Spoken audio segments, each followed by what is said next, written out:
All right, we are back for another episode of Deals A to Z. And today, Jeff Brayley and myself have our very special guest, Patrick Spadine, who is a full-time real estate investor.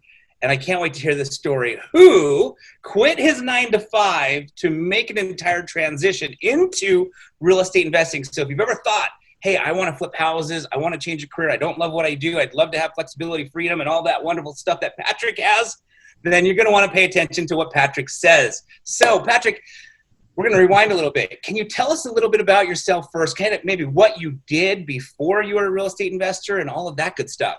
Yeah, you bet. I'd love to. And thanks again for having me, guys. This is fun. Oh, no, thank you. Yeah. This is great. So, so I got into real estate investing probably about 4.5 years ago.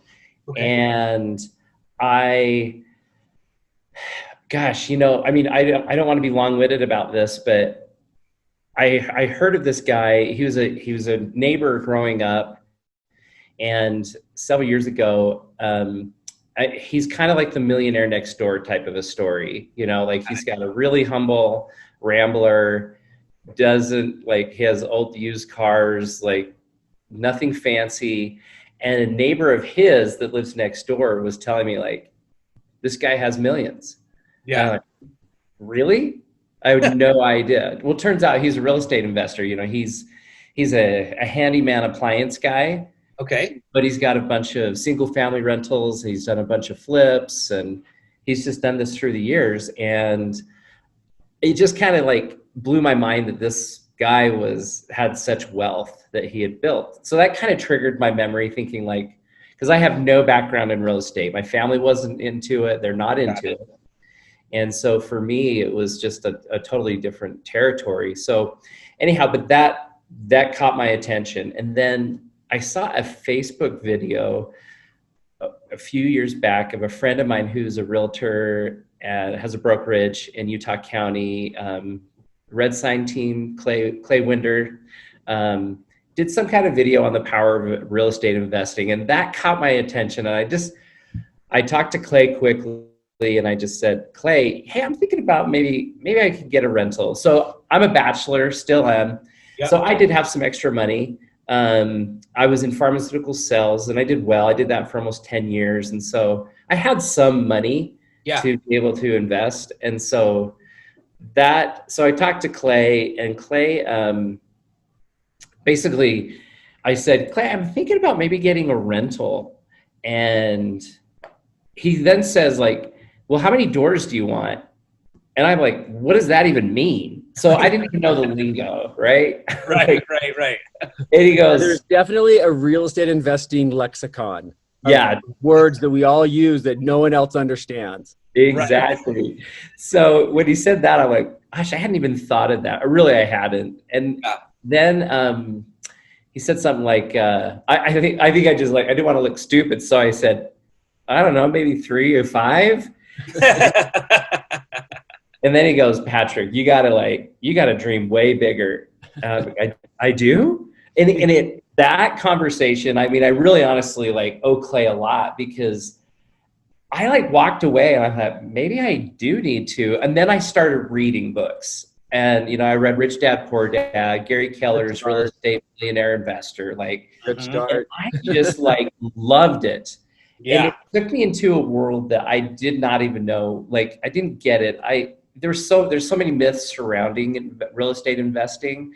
You got to have money to do it. You've got to have all this thing. I didn't know any of this. I just thought you get a loan, you put 20% down. That's how you buy houses. Right. And it just the journey and learning was awesome. I mean, I read every book. It was stacks, listened to a lot, got on the web podcast, started listening to different podcasts. And then I finally was annoyed and decided okay, I need to take action. Cause you're you can only learn so much, and then it just becomes frustrating. Okay, so I got a rental. I got one, and it was near my house in South Jordan. And this was in 2016, I think. How did you find this first rental? Did you use your buddy, the I agent? actually did use my buddy Clay. He was Okay. really helpful. You know, he helped me because he has like 10 doors at the time. Yeah. So it was nice to work with him to figure out like to figure out the numbers and to calculate it, like, you know, are you actually going to make a profit on this, and think about that, because so many people that I've talked to just think like, okay, my mortgage is this, I can get this much in rents, but they don't calculate all the other expenses.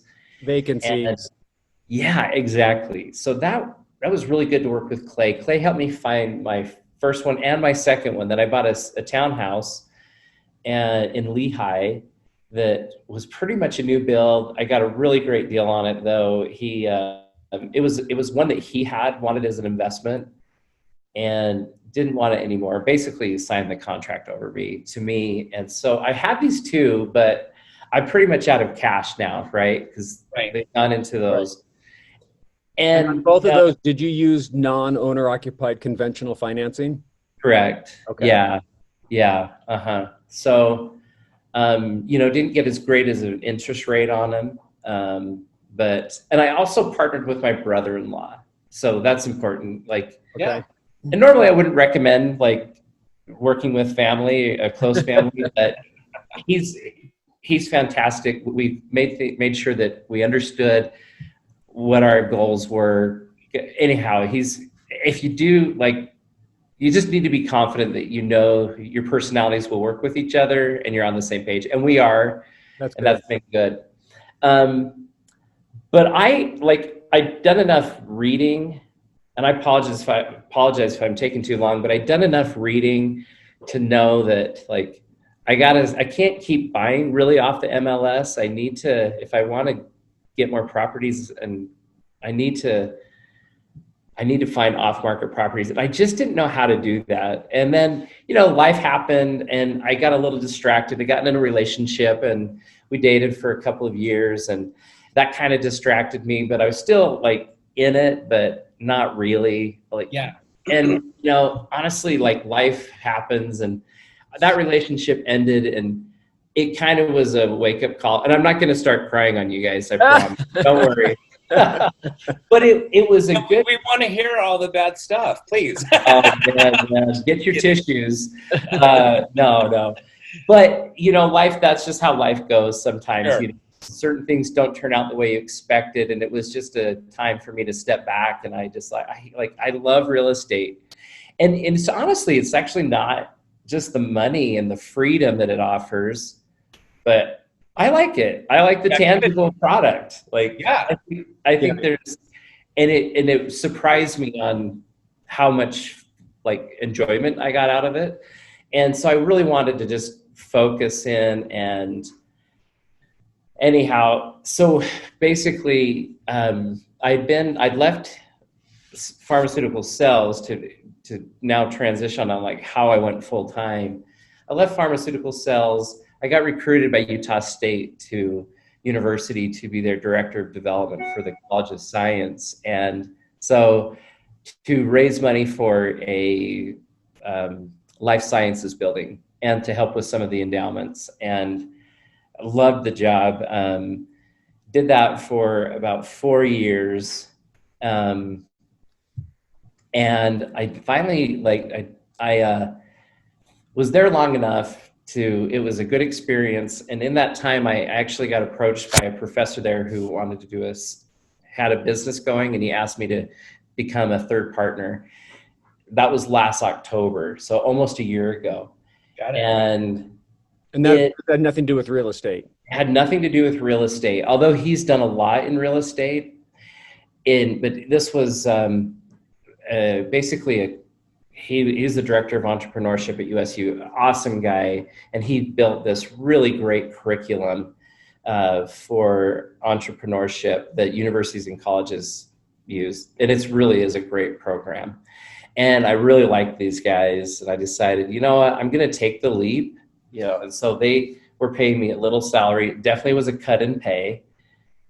And decided to go there. And so I kind of fell into So basically I became an independent contractor with them. Part of the deal was I'd be with them for a while, get some ownership in the company.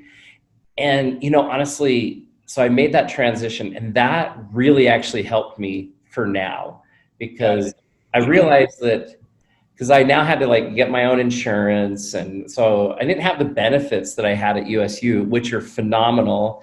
My benefits at the pharmaceutical company were great. And so I think like making that decision really helped me, because That's when you did your first flip? it was almost that time. So I'm working up to that, but about the time it was in December, I just was like, man, I need a project. I really need to get into investing.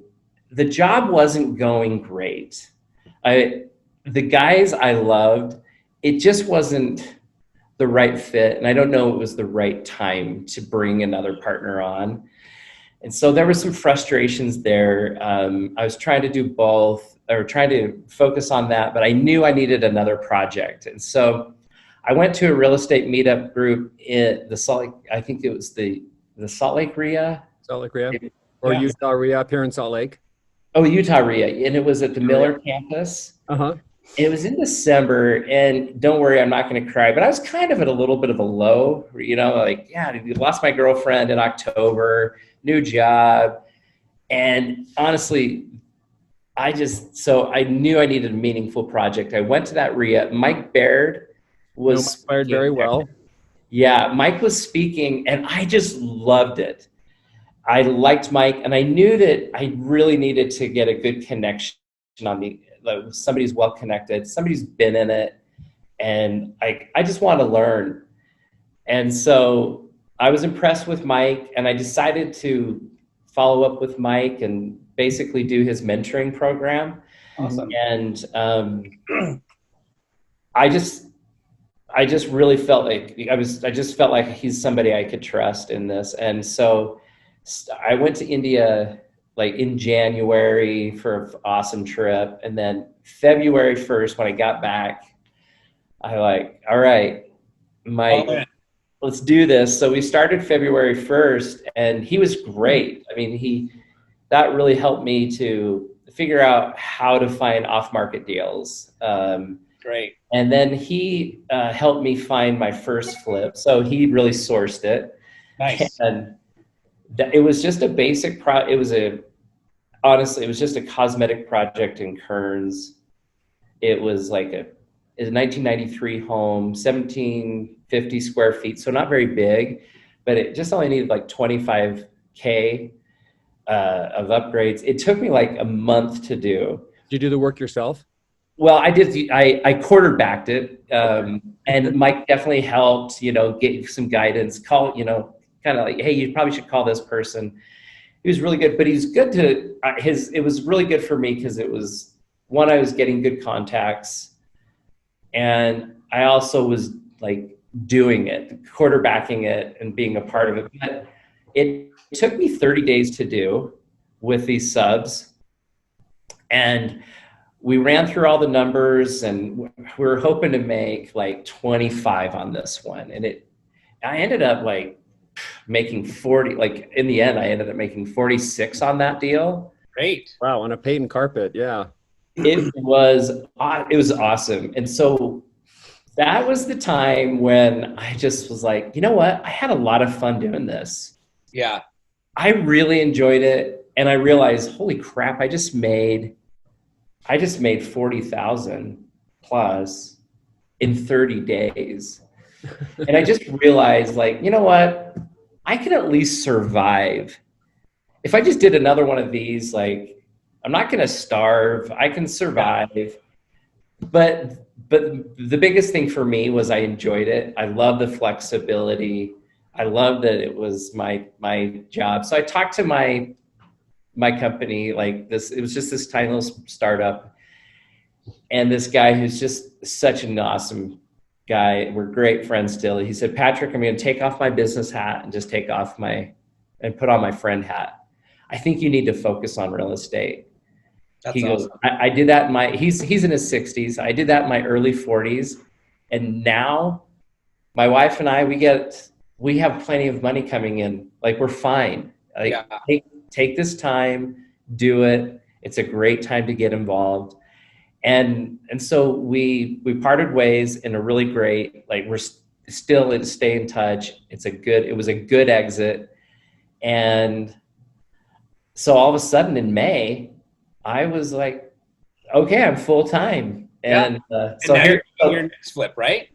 so I'm on my next flip. So that was way long-winded, guys. So, but hey, question for you. From your yes. first rental to where you decided real estate is going to be your full-time career, it was about 3 years or so, right? Yeah. And what prevented you from making that leap earlier? Was it money, income to pay bills? Was it other business commitments? Was it just motivation? Did you felt like you needed a mentor or somebody to hold your hand while you did that? What do you think? What took 3 years? For some reason, so I'm 42. And when I first started this, I thought, I don't know why I chose this number. There was no like plan. It's just like, I chose 47. I thought 47 sounds like a good number of when I want to fire my W-2, job. Right. And I don't know really why I had somewhat of a plan. Like, I kind of thought, because, I've been listening to Bigger Pockets, and I thought, okay, if I can burr, I'm sure you guys have talked a lot about burring properties. Yeah. If I can burr this many properties, I think I can replace my income by at 47. I actually really haven't considered about truly flipping some homes. And that's where I was like, it was so hard. Like, I couldn't find properties here in Utah to burr, it was hard. I was on the MLS. So for me, I think I didn't feel like I had the money to do it. But honestly, really looking back, all it really was not having clarity. Sure. And by joining the clarity, Mike, honestly, Mike Baird. So a mentor. Having that clarity, having a mentor like that made all the difference for me. And it just like became clear to me, like, oh, I can actually make this work. I may not have all these rentals bringing all this passive income to me now, but doing a few flips a year sounds awesome. Well, hopefully I'd like to do more wholesaling. Yoshi and I had talked about that when we went to lunch. And so I'm still like trying to figure out what's my niche, but I know that I can make money along the way enough to like for sure survive, but maybe even like, I'm on track right now to make as much as I did. If this house sells for this next one, like I should like make 130 total this year, but this is with some other things. Sure. Like, that's great. Yeah. Yeah, it's fine. I'm going to be fine. And I don't normally just share that, but that's so clarity. And did the finances ever worry you that there might be a drop in income or lifestyle? It probably should, but it never did. It still hasn't. Like, I've been fortunate, I'm a pretty simple guy. I love to fly fish. I love to mountain bike. I've already got those toys, so I don't need to spend more money. So do you have any tips for somebody who's on the fence deciding to do what you did versus not? Just like, if you feel like this is something you'll enjoy, and that's for me was a big deal. Like, I wasn't enjoying the last gig, wasn't going well. So if you do, I think you do need to realize, like, don't make a really rash decision. But I did think about this for a while. Got it. But I think the biggest tip is find a good mentor. Perfect. And then network. That's what to me is a lot of fun. Yeah.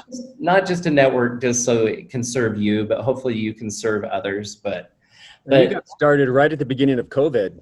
Totally. And look what you've done. So even in very trying circumstances, right, you've been able to do well and turn it into a full-time career. And I really credit honestly a lot with Mike on that. I love his approach. Really, like, he really helped me to figure out how to mitigate risks on your deals and get to a place that, like, this is a great deal. And I guess I would say I was a little bit nervous about COVID during that time because I hadn't made that leap yet. But we still sold the home during COVID and made that money. And that's what it was like. The market was still moving. Yeah. It wasn't moving like it is right now. Yeah. But gosh, if in a crappy market or if in a crazy time like this, we can make it work, then yeah, surely I can do this. And I also just like believe I'm kind of that personality that likes to I like to jump in and learn. Yep. And that's part of the process. Like, I'm probably going to bump my head. I'm going to make some mistakes, but I'd rather get in and just have fun and figure it out. Great. That's great. And just for the listeners real quickly here, Patrick's referring to Mike Baird, who had his own television show on Flipmen. So if you're watching this, you've never heard of him, Google Mike Baird Flipmen. It was on Spike TV, and it's a very reputable investor here locally in the Salt Lake area. And I don't know if you're watching this in New York, Florida, or California, or Utah, but if you recall, he had his own show. If you Google him, you can see he had his own show. So very cool mentor that you had. So that's awesome. Yeah, he's good. I know he mentors people outside of Utah as well. So he's great. Like, I just think that I've heard Mike say this. I believe this though, before hearing him say this, that the best investments you can make are in the people you associate with. And I totally believe that. And I love being around driven people. And I fully recognize that I feel like I'm in the Pee-wees right now playing baseball. And so we all start off in the Pee-wee league. Everybody. Right. Yeah. So maybe I'll make Babe Ruth League here sometime soon. Who knows? But I know that, like, I still have a lot to learn. And but being around people like Mike, you guys, it's so helpful. And I love this community. It's a community that really wants to share. I believe there's a lot of a kind of an abundance mentality. I know Mike definitely has that. Yoshi, I feel like you have that. Jeff, I don't know you. But Yoshi says great things. Yeah. I feel like you have it. I feel that energy from you. Yes. Thank you. Exactly. Excellent. Well, Jeff, do you have any final questions for Patrick? No, I think the mentor really helped you get past the mental block of doing it. Absolutely. Sounds like finances were being single, no children, previous good jobs and savings. So the financials weren't necessarily a concern, which is for a lot of newer investors. Which I totally see. Yeah. So, but again, there's a combination of things that sort of all come together that somehow then gel, and people are like, this is going to be my career. This is what I'm passionate about. This is what I like. Yeah. And for you, it was that mental block, and the mentor really helped you get over it. Yeah. Absolutely. I think that was a good way to sum that up, Jeff. I would totally agree with that. Perfect. Awesome. Well, Patrick, thank you so much for joining us today on our podcast, Deals A to Z. It was very exciting to hear. I mean, at the end of the day, too, it's a strong mindset that you have as well, because you can have all things fall in place, but if you don't believe in yourself, it's hard to climb over that fence officially. So I credit a lot of that to having a great mindset as well. So thank you for joining us today. Thank you. And we'll go ahead and sign off. And awesome. Thanks, Patrick. Hey, thanks for having me. I mean, I don't have a lot to offer yet, but if you guys really need anything, let me know. Like, absolutely, I'd love to be a resource in any way. So, likewise. Well, thank you so much, and I hope everyone's enjoyed this episode of Deals A to Z. Thanks, guys. Thank you.